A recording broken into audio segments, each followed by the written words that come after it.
When you hear the sound of the bell, you know you are in the championship rounds with King Amin of Essex, and I'm here with my partner.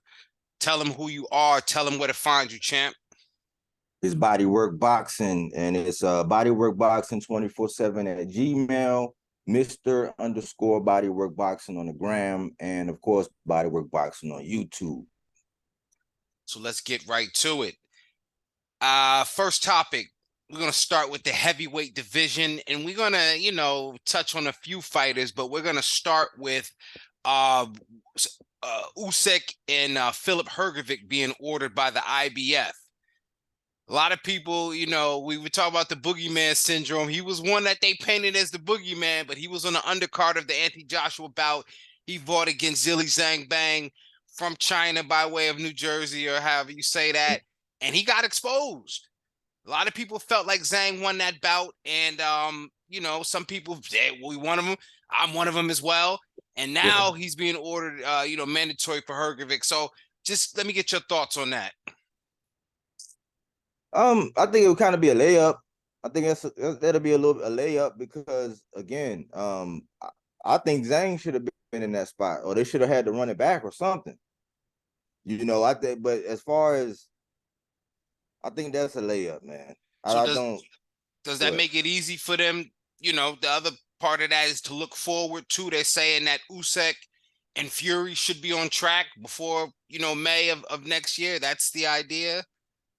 I'm getting mixed signals from Usyk, but I'm thinking, man, if anything, I want to say that yes. I want to say that Usyk wants to go ahead. They want to go ahead and do that. I think they want to dance. I think they do. I think they kind of need to buy some time because we can say what we want about AJ's performance, but some things were exposed, and AJ could, if he had a little bit more success, man, that fight, or if he had a little bit more, a little bit more dog, man, might be a whole different conversation. But I think this does give him, somebody with a name coming off the bang thing, a little name to go off of, an up and rising guy, or a quote unquote boogeyman, and it gives him time for the real deal, which we know. I think that's what needs to happen.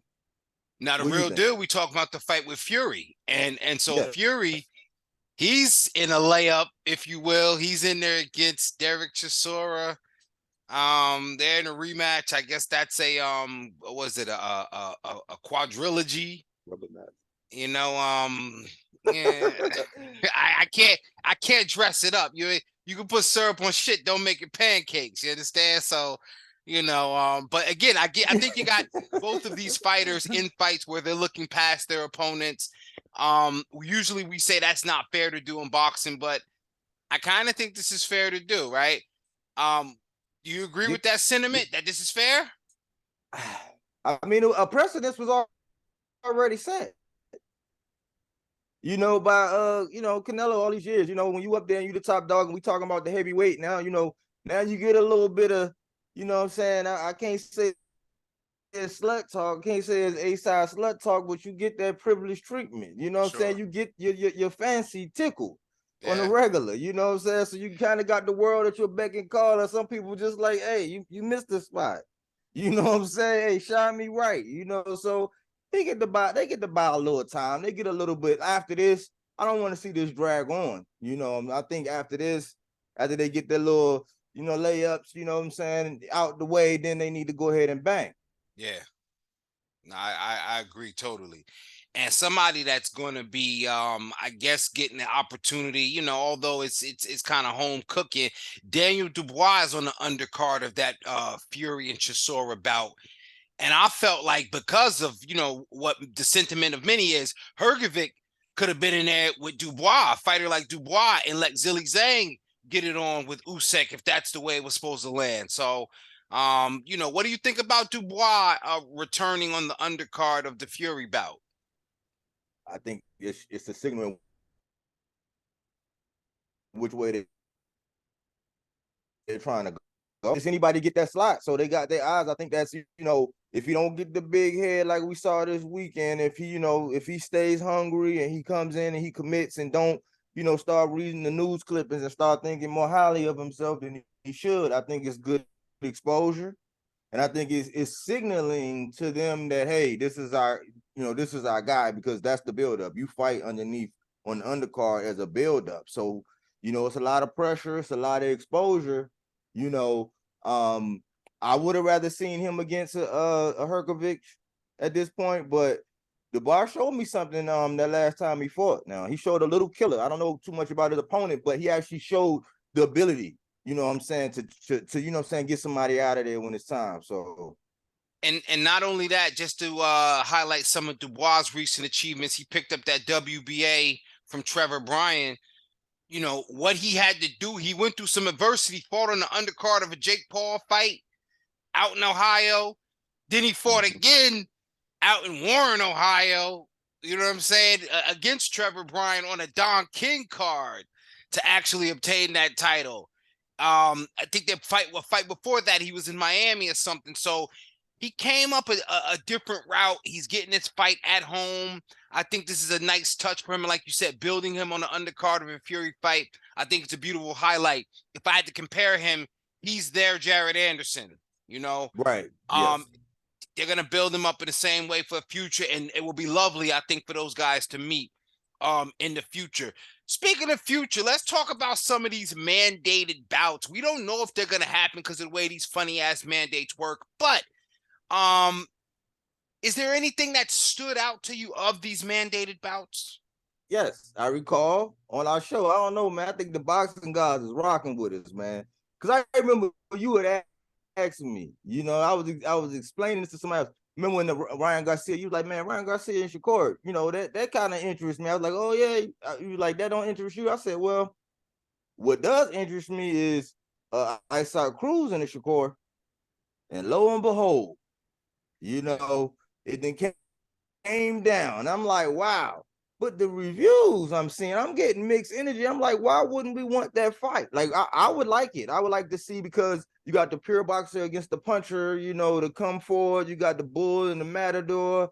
You got so many things going on. Could it be, common opponents for a bigger, guy like Tank, a name like Tank, so many things, but so many people shot it down from both sides. And then I seen Bob. What do you think about Bob saying, before speaking for Isaac Cruz and everything? I don't know. What did you think I about that? think that because of it'd be crazy to say the business don't make sense, because you got his name ringing off of the Tank thing, and the performance he had. This is Isaac Cruz we're talking about. I'm also thinking that with his performance style, the come forward style, the puncher style, I mentioned on your post that when you talk, modern day or this current type of Maidana style puncher, dangerous fighter. Why wouldn't we want to see a level of Shakur with his boxing? Like you said, a classic matchup. I don't know, man. I don't know why people, and to be honest, I heard some of the murmurs. I don't know anything specific why people would shoot this fight down. I don't know. What were some of the reasons that you heard? One of them was saying, what did Cruz do to deserve a Shakur? That's that A-side I'm slug like, talk, what did though. Cruz? I mean, to deserve a Shakur. I mean, I don't know. He's been at the division. He's a notable name. If you're not going above him, in name and ranking with somebody, I mean, that's one of the bigger names you can get. Like I said, he's one of them guys that I don't see people running up and ringing people's doorbells like, hey, man, where I saw Cruz at? Everybody saying, oh, no, and discounting it. I mean, did I hear Frank Martin say Isaac Cruz? Like, I don't hear people just saying, hey, Isaac Cruz. I heard maybe a rumbling of a Ryan Garcia, but he's not. It's the style. It's not like he got this bigger, badder than life. It's just that rough, ugly style that he's something to deal with. You know what I'm saying? If you got the skills, you can deal with it. If not, he's going, he's going to try to get you out of there. And that makes him an intriguing matchup for anybody at that very 135 division, And the fact that this one has been mandated, I think this is, to your point about the common opponent, if you're ever building towards the fight with Tank, you're also talking about bridging the gap and boxing getting a shit together as far as the promotional working together and making good fights, because, okay, cool, y'all not going to make Tank Shakur happen. It's a fight that needs to marinate. All the shit we say about what stalls the best, fighting the best. Well, this is a pretty damn good fight. So again, I think this would bridge the gap if that's something that they were interested in doing. One fight that stood out to me? Sandor Martin and Teofimo Lopez. What do you think about that one? I mean, T.O.'s one of my guys. Okay. You know what I'm saying? We don't talk about T.O. enough because it's, I want to do that. We're going to do that. We'll get more.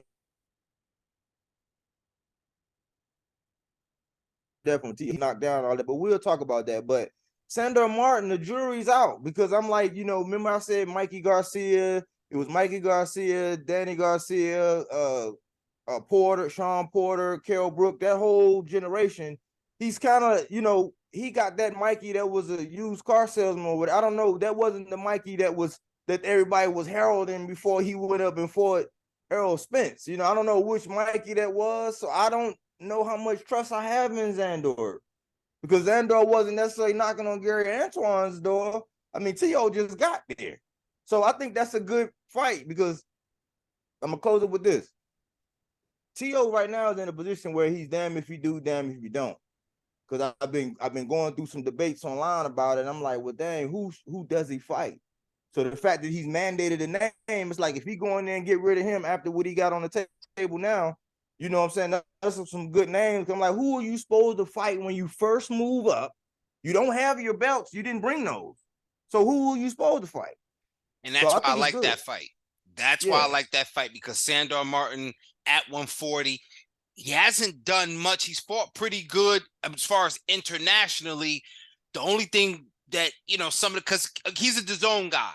So I'm not going to act like I know his whole history, but I've seen him enough watching him on all those DAZN cards, right? Mm-hmm.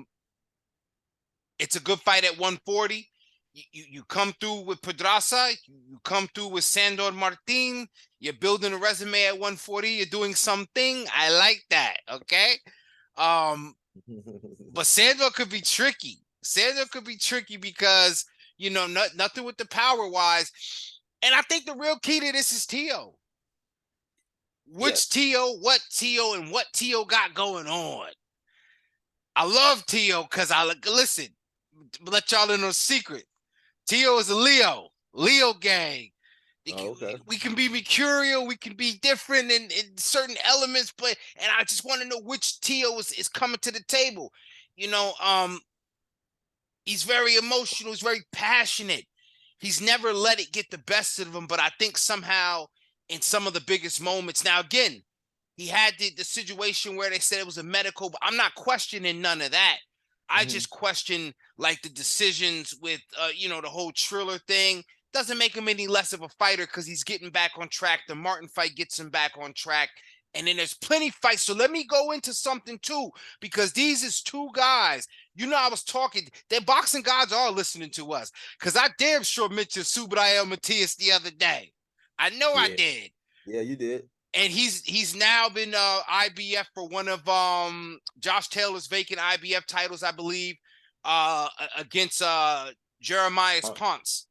Mm-hmm. Both PBC fighters. I love that fight.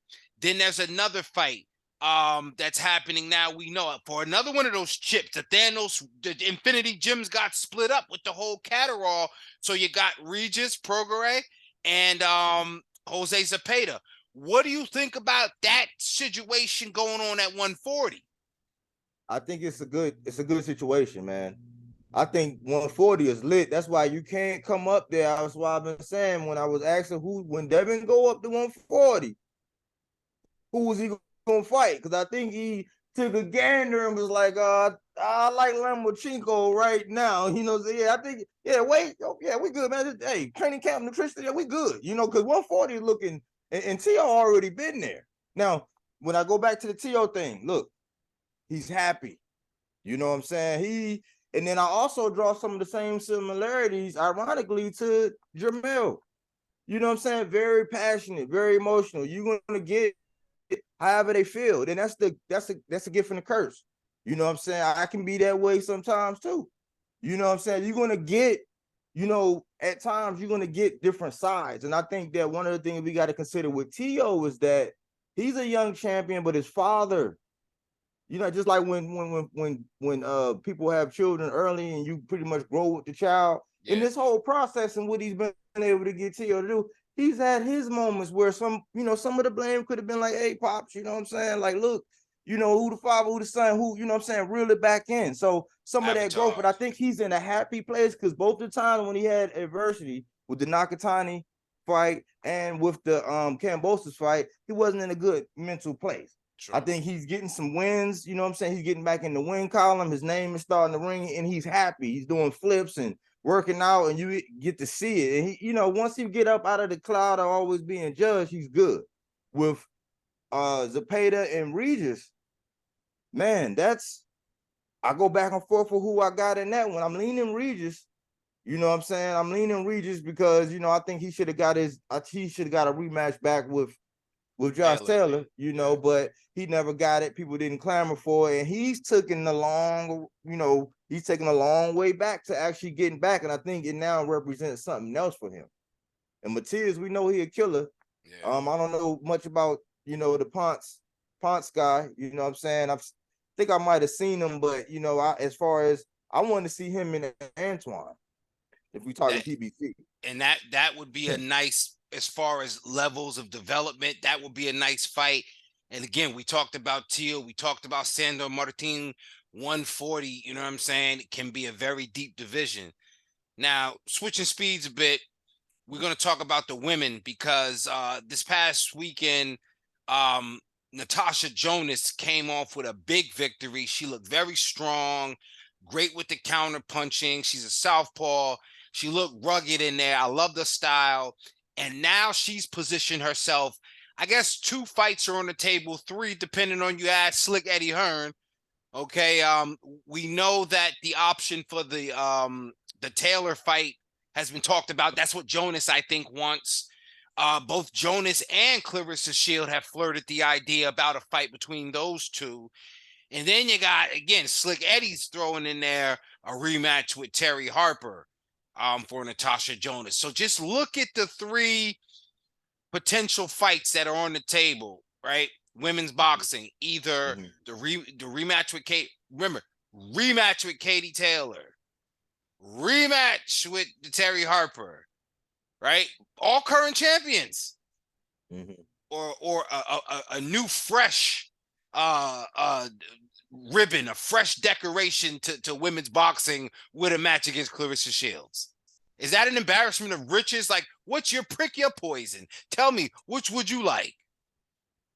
I would say the 2 fights, I would say the Taylor and then Shields. You know what I'm saying? I would say Taylor in the build up to a Shields. Like a performance worthy of that gets you that in the bag. You know what I'm saying? That's a show me. Go ahead and, you know what I'm saying, do that again, run that back, and then get the Shields. Even though I couldn't knock a Shields right off the rip. I mean, that's what we all want, but I'm thinking what Shields want to do. I still don't know what she want to do. But realistically, if I had to like strategically put it and say, all right, put my ducks in a row, I would say them 2. Yeah. And I think I'm with you. If you said Taylor first, do Taylor first. Just run it first. You know what I mean? And then if that goes well, you know what I'm saying? That's beautiful. Build that beautiful. And just to add on that, because we're talking about challenges, unifications, undisputeds. We just heard, and again, they listening, they watching. I feel like Master P. They watching. We got the Alicia Bumgarner and Hon Choi has been ordered. Undisputed. Like, I love the idea. Now I'm not looking past, but I think some of us can afford to do that. I think if that fight happens, would you like to see the rematch with Mayer after that, or would you like to see Bumgarner go in another direction? I think it's going to be a rematch. I think it would be a rematch. And I heard Mayer talking real spicy. I think I don't really think she's really come to terms with reality and what actually happened in that fight because she's still yelling out 3-7. Sure. And I'm like, man, you know, you gotta come back down to reality. You know what I'm saying? You gotta be real, look in the mirror. Let's look at this thing for what it is so we can move forward. You know, but I would like to see her get undisputed. It's her right to go ahead and pursue that dream and then go ahead and double back if old girl get her mind right now. You know, if she come on in, I know she ain't used to that, but you know, if she go ahead and get something else out the way and then she go ahead and come back and say, all right, you know, come see me again. I So like it like that. what about this? And I hope I'm not adding no poison in. What if the idea if Bumgarner just go and defend the titles and take a victory lap, and then Mayer and Choi get it on for that strap? If Mayer lifts it off Choi, then now the rematch is for undisputed. You know, or does that seem a little disjointed or unfair to Bumgarner? Yeah, she wouldn't do that. It's too much in reach. It's too close. It's like right now, like no, I'm not gonna let that. You know, and that was not a Even though I don't see it 3-7, that was nothing to. There wasn't no like you know, I could have just rested on my laurels. She was in a real fight. Now I don't want to get it misconstrued with that. So nah, I think that it'll be easy to go ahead and lift that up off of young Choi, you know what I'm saying, and then hold all the marbles and see what else pops out. Cause then you know, then you Thanos now. Like now it's like, okay, now all right, go, you know, now you can do that A-side slut talk that you always be talking about. And look, speaking of stones, Infinity Stones, gathering the stones, we're gonna ride right into Women's Boxing Wednesday. I want to jump out there and talk about the woman that I mentioned last week. She is definitely a pioneer, an amazing record from an amazing fighter. Now, Christy Martin, coal miner's daughter from West Virginia, 49-7. She had like two phases of her career where she fought from 89 to 98, went undefeated, one loss, and then she went undefeated again to like, I don't know, like another 10 year with just an amazing fighter. And by the way, um, she beat everybody that she fought. She fought him in rematches except for the young lady out of Kansas, Samia Aya, I believe.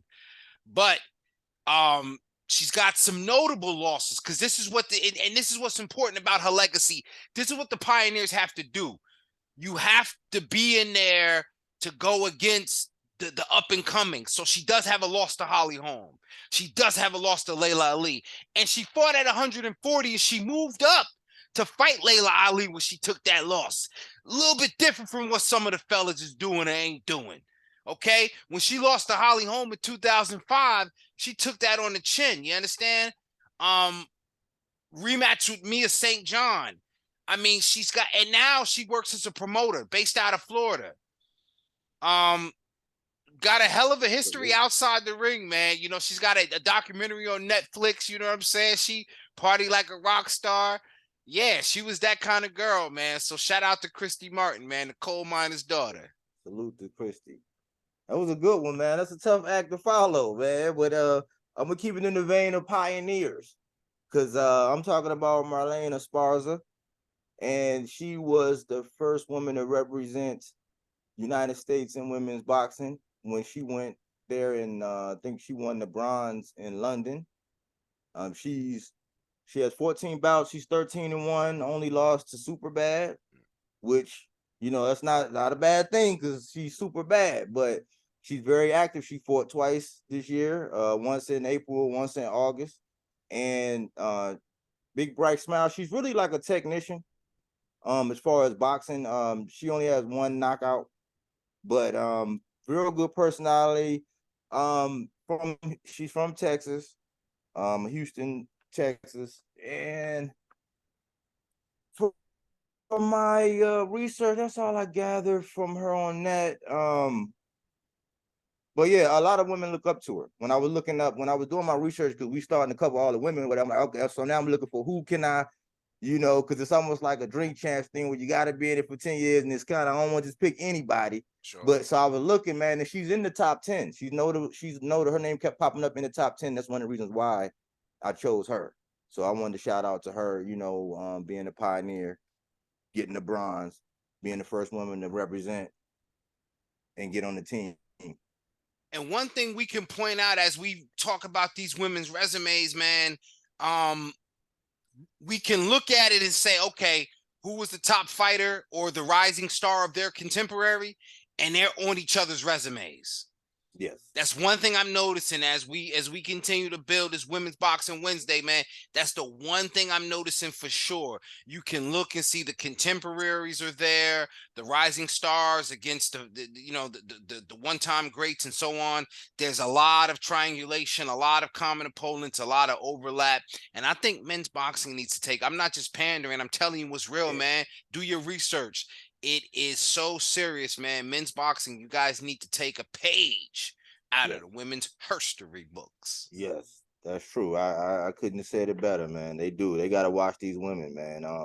Because they do that. That's a big barrier in men's where the people in the realm of the Thurmans and stuff, they don't want to fight the Boots and it's like a gap where the women, they like, hey, what's happening? You know what I'm saying? Somebody got, either I'm gonna school you or we're gonna run it back or whatever. We're gonna get this bread, but we're gonna scrap. It ain't, That's it. So yeah, you're right. You're right. Good point. So let's look into what the weekend has. I kind of looked at it a little sparse. This is one of them sandwiches, you know what I'm saying? You look on it and you like, it's mad cheese, it's mad lettuce. They didn't put nothing on there substantial, you know what I'm saying? So boom, even if you a vegan and you're a vegetarian or you don't indulge, you looking at this saying, well, damn, you gave me mad iceberg lettuce. You ain't even give me no olives. You ain't even give me no peppers. You didn't give me no tomatoes. You ain't give me nothing. Yeah, I mean, no substantial, no green peppers. You give me nothing I could really chew on. But, I find that sometimes Mexican, no matter how in small the amount is, it might be a little bit filling. But I don't know about this Jaime Munguia. I took a very long walk to tell us Jaime Munguia is fighting this weekend.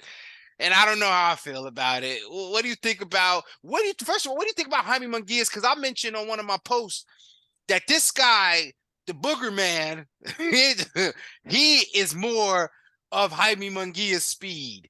He ain't up there with a Carlos Adames. He ain't up there with a Jamal Charlo, and he ain't up there with Andrade. So, what do you think about Jaime Munguia's development? And because he ain't fighting nobody that you and I recognize, let alone pronounce his name. And I'm pronouncing Janabek Alam Kunali, and I can't even pronounce Munguia's opponent's name. Let me put it like this. The opponent he's getting ready to fight, Janabek slapped to sleep and got the knockout of the year 2 years ago in 2020. See? The dude is a sucker for a left hook. Look. Since you want to take a long route, look, man, let me just paint this picture real quick. I hope I got a little bit of time. Look, man. Let's do it. Me and my partner used to joke about this chick one time, right? You know what I'm saying? Because it's the community where, the chicks like to breastfeed and all that, some of them go a little long, you know what I'm saying? The baby be latched on or whatever, So I started saying, man, well, what age is appropriate? You know what I'm saying? I'm just like, well, damn, this man like 5 or 6 years old. Long story short, man, when you get to the age where you could pop the titty out, you know what I'm saying? Like, you don't need to be breastfeed. Like, if you could just come pop that thing out and just latch on, it's like, when is Jaime Munguia gonna get off the titty, man? Like, man, Oscar, man, wean this guy off, man. Like, hey, have some dignity. Put them things up, man. And it's like the word when they said in that book, man, hey, you should be on steak, and you still on milk. And look, you know what I'm saying? It's something very profound. This is scientific. It's something very profound about a titty when you're becoming a man and when you're being nourished. Because number one, like you said, it comes to a point where your body requires a certain sustenance. You're supposed to be on steak. You're supposed to be on a certain protein. You cannot be on the milk. But one thing I know as I became a man, a titty ain't nothing but a distraction. It keep you from getting to that good. So if you stay on that titty too long, you never get where you're supposed to be going. And Jaime Munguia is definitely being breastfed beyond his expiration date. I agree. So now going forward, we got to judge, especially now we can lock this down as far as Munguia. And he talks about Munguia when Oscar come out talking that, well, we need to share, and they talk to Steven Espinosa and all. None of all that's null and void. This man need to get, you know what I'm saying, weaned off. Get this man some table food. You know, he been in there with Gabe Rosado, man. Yeah. Like, man, get that man, you know what I'm saying, a lobster or a shrimp or something, man. Don't have this man. Give him a sandwich and cut it up in 4 squares for him at least. Yeah, You so know. I don't know. I mean, this guy got slapped to sleep, 2 years ago by Janabek, man. All right. Well, only other thing they got is Anthony Yarde is in action. I think he was waiting or getting I guess in a step aside type of situation, waiting for better be, but the shoulder injury. Um, do you think that he gets his shot at better be, or do you think they just walk right past him and maybe save him for a down the line opponent after unification for either one of those guys? With Bivol was pretty adamant, and Better be is gonna need somebody. He's gonna need somebody in the interim because I know he ain't gonna just jump back and fight Bivol right off the rip. The problem is this guy, I can't even find any footage. And the man named no offense, he's fighting a guy named Stephanie, man. I mean, I don't know, man. If he need to Stephanie Koikav or whatever, Yeah. I don't know. I just know that Yard, man, hey, he gonna have to make an example out of this cat because his name doesn't ring too many bells. I was looking up trying to figure out, some things about him. It don't ring too many bells. And you actually tracing out the better be, man. You talking about, I mean, it's not too many people that run behind the pit bull. Normally it's the other way around. Yeah.